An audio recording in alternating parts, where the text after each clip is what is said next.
аз сүйлөөнүн пайдасы туурасында. Тилдин коркунучу өтө оор жана чоң. Анын коркунучунан унчукпай коюп эле кутула аласың. Ошондон Алланын дини аз сүйлөөгө жана унчукпоого чакырат. Тил жөнүндө мен аябай көп айтам. Кыргыздар айтат, тилден жаңылган турбайт. Бирок ушундай экен, жаңылбас жаак болбойт экен. Дайыма адам жаңылып турат экен. Бирок акылдуу адамдар азыраак сүйлөйт экен. Бакылдын бир эмеси, бир белгиси, ал көп сүйлөйт, ойлонбостон. Ал эми ойлонбой көп сүйлөгөн адамдын күнөөсү көп болот. Кийин Пайгамбар саллаллаху алейхи вассалам унчукпаган кутулду. Унчукпо даанышмандык. Унчукпаган адам аз деген экен Пайгамбар саллаллаху алейхи вассалам. Кандай экен? Унчукпаган кутулду дейт. Бул дүйнөнүн баласынан кутулду, ахиреттин баласынан кутулду. Бирок чындык кесе айтат. Кийинкиси унчукпо, бул даанышмандыктын белгиси. Акылдуу адам угуп турат экен. Угуп туруп, андан кийин ошого жараша жооп берет экен. Пайгамбардын бир сүннөтү бар. Пайгамбарга бир суроо бериле турган болсо, пайгамбарыбыз тынч бир аз туруп турчу экен. Ошол замат бир нерсени ойлоно калып жооп берчү эмес экен да. Бар нерсе таразага салынып, Аллах Тааланын элчиси болгон Жабрейил алейхиссалам өз пайгамбарыбызга келгенге чейин некен күтүп турчу экен. Даанышман адам бар нерсени таразага салат экен. Ошон себептен унчукпо даанышмандыктын белгиси бул. Даанышмандык акылдуулуктун белгиси. Акылдуу адам бардык нерсени ченеп, кептеп, ордорунда коет экен. Кийинкиси унчукпаган адам өтө эле аз экен бирок. Пайгамбар саллаллаху алейхи вассалам бир күнү ким тилине жана жыныстык мүчөсүнө кепилдик берип, арамда колдонбостугу тууралуу Аллага сөз берсе, мен да анын бейишке кирерине кепил болом деген экен. Некен? Ким тилине ушуга дейт. Ушу тил менен кереги жок нерсеге кийлигишпесе. Кереги жок нерсе эмне десе, бирөөнүн айыбы. Бирөөнүн кемчилиги бизге кереги жок. Көп вакыттарда биз ушул нерсе менен алек болуп калган себептен өзүбүздүн айыбыбызды, өзүбүздүн кемчилигибизди унутуп калабыз. А өзүнүн айыбын, кемчилигин унуткан адам же текебер болот, же болбосо акмак болот. Ал эми ким жыныстык мүчөсүнө кепилдик берсе дейт. Же болбосо ошо зынаадан, өзүн субханалла ошол бир кумарына кирип кетиштен кепилдик берип өзүн сактаган болсо, Пайгамбар саллаллаху алейхи вассалам дейт, анын бейишке кирерине кепил болом дейт. Эки нерсеге кепил болом. Бул дүйнөдө бул экөөнү токтотуш өтө оор экен бирокчу. Бул экөөнүнө кепилдик бериш өтө оор экен. Бирок кимдер кепилдик берет экен? Аллахтан корккон, Алла Тааланын өкүмүнөн корккон, Пайгамбар саллаллаху алейхи вассаламдын ушундай бир көрсөткөн туура жолунан чыкпаган адамдар ошого кепилдик берет экен. Пайгамбар саллаллаху алейхи вассалам ким Аллага жана акырет күнүнө ишенсе, же жакшы сүйлөсүн, же унчукпасын дептир. Өзү Аллага анын акырет күнүнө деген сөз көп убакта биз түшүнбөй маани бербейбиз да. Аллага ыйман келтирип, акырет күнүнө. Бирок Аллага ыйман келтирген адамдар көп экен. Аллах бар экен. Асман жерди ким жаратты десе, Аллах деп айтышат дейт. Туура, асман жерди ким жаратты десе, Кудай дейбиз, туура, Аллах дейбиз. Бирок ошол эле мезгилде алар ыйман келтиришпейт дейт. Мындай Аллах деген күнөө кыла беришет экен. Керек болсо көп Кудайга сыйынып кое бериши мүмкүн экен. Арбак мүрзөлөргө жүрө бериши мүмкүн экен. Аллага ишенем деп коюшу мүмкүн. Эми ошонун баарын Алла жараткан. Көп адамдар байкасаң, сүйлөгөндө айтат да, бүт нерсени Алла жараткан. Эми ал деле Алланын эмеси, мен Аллага жакындашуу үчүн ушундай кылып атам деп мүрзөлөргө баргандар бар.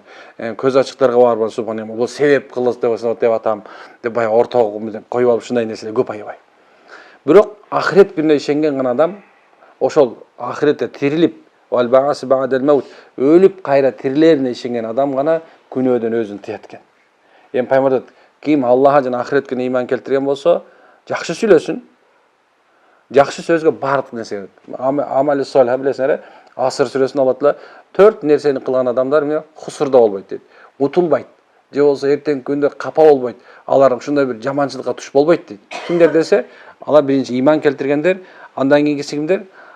Амеле солиха, жакшы амал кылгандар. Ал эми жакшы иштерге, жакшы амалдарга ошол сүйлөп аткан сөзүң да кирет. Эгерде сен сүйлөп аткан сөзүң туура болсо, ошол сөз тамбих, эскертүү үчүн болгон болсо, насаат үчүн болгон болсо, тарых үчүн боло турган болсо, адамды окутуш үчүн боло турган болсо, ошол жакшы сөз катарында кетет. Бирок андан башка сөздөрдүн бар. Бирөөнүн айыбына кийлигишүү, бир саясатчынын айыбына кийлигишүү, субханалла башка бир кошунаңдын айыбына кийлигишүү, анын бир ишине кийлигишүү өзүңө кереги жок. Нерсе бирөөнүн оокатына кийлигишиң сөз менен сүйлөп, үйүңдө отуруп жалгыз болсоң деле ошол жерде сүйлөй турган болсоң, бул жакшы сөз катары кирбейт. Жакшы сөз сүйлөсүн, болбосо андай жакшы сөздү билбесең, ошону сүйлөгөндү билбесең, аны унчукпай эле отурганың жакшыраак. Анткени унчукпаган адам кутулат. Неден кутулат? Биринчиден, ошол адам күнөөдөн кутулат. Аллах Тааланын алдында кыяматта азапта калып калышынан, күнөөдөн кутулат. Экинчиси, ал адам субханалла эртеңки күндө ага доомат кое турган пенделерден кутулат. Эртеңки күнү доомат коет деген нерсе бул дүйнөдө мен силерди мени көргөн жоксуңар. Балким башка жака жашылып дуалдын ар жагын сүйлөдүң, бирок ахиретте бул нерсе ачылып калат. Ошол себептен ахиреттик дооматтан кутулат экен. Унчукпаган кутулат деген ушул сөз экен, субханалла. Иса алейхиссалам Аллахтын пайгамбары. Пайгамбардан мурун келген пайгамбар. 600 жыл мурун келген пайгамбар. Ушундай дейт экен.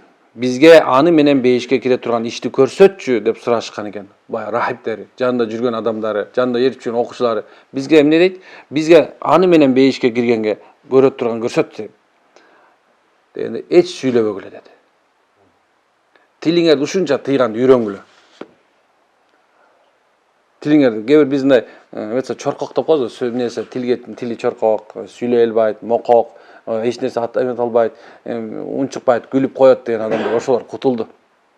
Тапылдап сүйлөп турганга караганда ошол адамдар кутулду. Бир нерсе сүйлөйүн деп атса, сүйлөй албайт, баягы чейин жеткизе албайт дегендер. Субханалла, булардын мындай табияттан Алла Таала эмесин алып койду да. Деткан күнөөдөн тыйып койду. Бирок кээ бирлерибиз сүйлөйт десе эле эмне болушубуз мүмкүн? Сүйлөшүн. Бирок Иса алейхиссалам, Иса пайгамбардан зор. Негизи эле бардык пайгамбарлардын бардыгынын цепочкасы менен келгенде бардыгы ушул осуятты айткан. Эч сүйлөбөгүлө. Эмнени сүйлөбөгүлө десе, өзүңө кереги жок нерсени сүйлөбө. Эй Иса алейхиссалам, эй Иса, биз анте албайбыз. Анда жакшы сөз сүйлөгүлө деди. Анте албай турган болсоор, анда жакшы сөз сүйлөт. Биз тыйылып тура албасаң, анда жакшы сөз сүйлө. Балаңа жакшы насаат айт. Кошунаңа жакшы насаат айт. Билген илимиңди үйрөт. Өнөрүңдү үйрөт.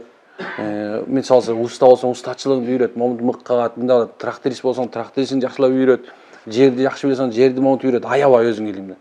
Минал айя. Бир нерсе, бир аят деген сөз Курандан болсун, динден, Курандын ичиндеги болгон хадистерден болсун, дин шариаттан болсун, мейли ошол нерседен билсең, бир аят болсо да калтырбай үйрөт дейт пайгамбар саллаллаху алейхи.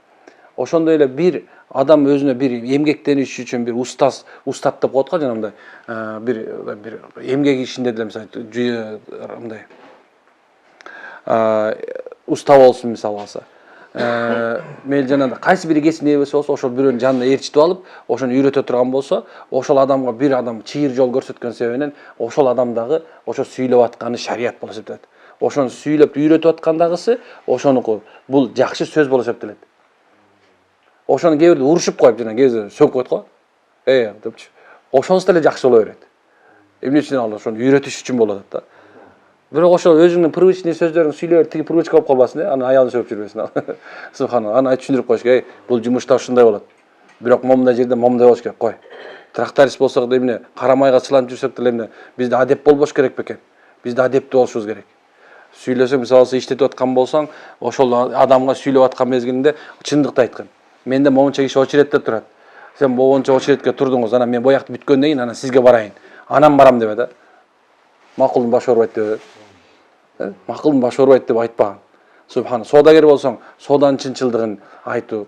Соодагер болсоң, ошо айтып атканда кемчилигин айтуу да бул жакшы сөз болуп эсептелет. Кылып аткан ишиңдин жакшылыгын, кемчилигин айтуу, мисалы сомуна могун кемчилиги бар да болбой койду туурабы? Азыр ысык, абайла деш керек да. Туурабы? Мен деле колуна кармап тоймок белән. Же болсо ысык кашыктын колуна салып ийбейт дең, бул ысык деп айтасың да. Ошонун баардыгы тең жакшы сөзгө кирет экен. Ошондой эле Сулайман алейхиссалам сөз бул күмүш деген экен. Ал эми унчук бу алтын деген экен. Кара, унчук баш алтын. Эркек болсун, аял болсун, ушул дайыма шашып бир нерсени сүйлөбөйбеш керек. Шашып сүйлөбөйшүң, же болсо ушул баягы шашып бир нерсени айтып ала турган болсоң ойлонбой, ал эртең кетпес кесик болот экен. Билбей калат экенсиң, эмне болуп кеткенин, кандай болуп кеткенин. Ошонун аркасында көптөгөн зыян тартып калышы мүмкүн. Тил ушундай экен да, сөөк жок экен мындачы. Бул тип-тик тура берет экен, каалаган жака бурула берет экен да. Аны каалагандай сүйлөнө берет экен. Ошондой экен туугандар.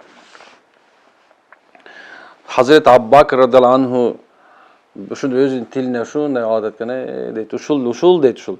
Мени дейт, ушундай баардык балага кириптер кылган, баардык балага туушар кылган ошо тил деген экен. Жакшыны айтса дагы, жаманды айтса дагы окшошо берет экен да. Бирок эң жаманы бул тилден келген нерсе жалган, адамдардын көңүлүн өлтүрүү, субханалла, ошондой эле бир адамдарга бир андай өзүн өзү текебер кылып айтуу, көрсөтүү, бирөөнүн айыбын чукуу, ушул нерселер уже тилге аябай оңой экен да. Ушул оңой экен, бирок таразага сала келгендечи кыяматта тил деле. О, субханалла. Тоодой болгон амалдарың эчтеке жарабай калат экен. Бул дүйнөдө өзүңдүн тилиң өзүңө ушундай жоо экен да. Душман экен. Ушундай чоң душман экен, субханалла. Мунун душманчылыгы сени менен мени эмнеге апарып коет экен? Тозокко апарып коет. Ошонун себебинен кээ бир аалымдар айтат да, сүйлөп аткан адамдын дейт, угуп турган адамга күнөөсү көбүрөөк дейт да. Эмне үчүн десе, сүйлөп аткан адам ошон үчүн жооп берет экен да. Угуп аткан адам болсо субхан амал кылса күнөө көрбөт, амал кылбай турган болсо эмне болот? Сооп табат экен. Канчалык бирөөндө сооп, бирок сүйлөп аткан адам муну айтышы нерсе ошол, сүйлөп аткан адам өзүн ойлоп, ахиретин ойлоп, ушундай сүйлөш керек экен. Жөн эле сүйлөй бербеш керек экен. Бир чоң бир олия ушундай экен. Тилим дейт, менин тилим дейт, бир жырткыч айбан сыяктуу дейт. Аны мен кое бере турган болсом, ал бардыгын жеп коет деген экен да. Мени кошо жеп коет деп корком деген экен да.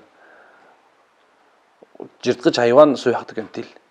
Субханалла. Эркек өтө бир мындай салаваттуу, көтөрүмдүү болгону жакшыраак. Өтөнчө тилин абдан субханалла эмне кылыш керек экен? Тыйган, үйрөнүш керек экен. Сүйлөп баратардын алдында ойлонуш керек экен. Кылардын алдында ойлонуш керек экен. Иншалла бул биздин эмнебиз экен? Жолубуз, биздин туура жол, пайгамбар көрсөткөн жол экен. Тилдерди тыйган аракет кылабызбы? Эң жаманы этият болгула. Гыйбаттан, бирөөнүн айыбын чукуштан, кийинкиси тиешеси жокторду сөздөр киришип, талашып тартышуу, ушулардын баардыгы тең мындай азыр мындай бир эмеси болушу мүмкүн. Бирок эртең саат душманды, көрө албастыкты, ичи тарлыкты алып келе турган бир оору болуп калат экен. Субханак хамдик ашаланта астагфирука ва атубу илейк. Аллах разы болсун.